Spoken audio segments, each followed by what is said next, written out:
Mighty Saint के दूसरे episode में आपका स्वागत है।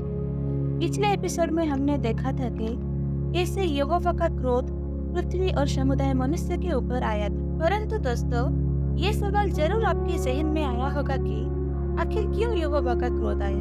क्या पैसा कमाना गलत बात है? क्या शादी करना गलत बात है? क्या घर बनाना गलत बात है? या फिर भविष्य के बारे में चिंता करना गलत बात है? इसका बहुत पेचीदा जवाब है। चलिए समझते हैं।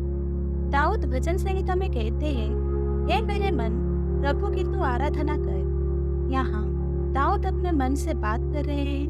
मन बहुत चंचल होता है, कभी यहाँ कभी वहाँ। जब हम कोई काम या चीज में मन लगाते हैं तो वो हमारे लिए ईश्वर बन जाता है। पैसा कमाते हुए पैसे को भगवान बना लेते हैं। घर हमारे लिए भगवान बन जाता है। शादी करके खुद में ही सिमट जाते हैं। वचन कहता है, और जो कुछ भी तुम करो, वचन से या काम से, सब कुछ प्रभु यीशु के नाम से करो और उसके द्वारा परमेश्वर पिता का धन्यवाद करो। का 9:58 वचन ये कहता है, यीशु ने उससे कहा, लोमड़ियों के भट्ट और आकाश के पक्षियों के बसेरे होते हैं, पर मनुष्य के पुत्र को सिर रखने की भी जगह नहीं। मसीह यीशु जब इतना प्रभावशाली बात कर रहे हैं, जो ये कायनात बनाया है, वो अभी कह रहे हैं उनके रहने के लिए कोई ठिकाना नहीं है। लेकिन जो मनुष्य मिट्टी से बना है, उसे दुनिया में सब कुछ चाहिए। ये दुनिया का राजा शैतान है, इसलिए दुनिया की सब चीज को यीशु मसीह ने तुच्छ माना। वचन ये कहता है, इस पृथ्वी को अग्नि के लिए रखा गया है।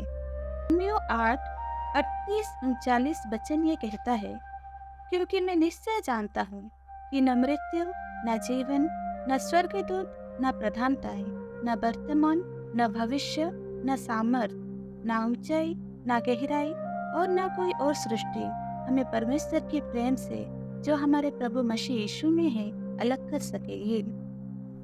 जिस तरह कैन ने जगत को चुना और अंत में उसका अंत हुआ, लेकिन सेत जगत में रहते हुए भी यहोवा के अगुवाई में रुका रहा और मसीह यीशु सेत के वंश में आए हमें उद्धार करने के लिए।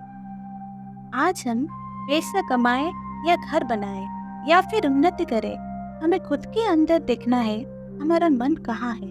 हम जगत के लिए है या यहोवा की अगुवाई में है? हमारे बच्चे, हमारे भाई, हमारे बहन, हमारे पति, हमारे पत्नी, हमारे बुजुर्ग, क्या वे यहोवा के अगुवाई में है या फिर कैन की तरह जगत में डूबे हुए हैं? यहाँ यहोवा का आत्मा कलीसिया की बात कर रहा है। जैसे खुद के लिए हम सब कुछ करते हैं, वैसे कलीसिया के लिए क्या कर रहे हैं?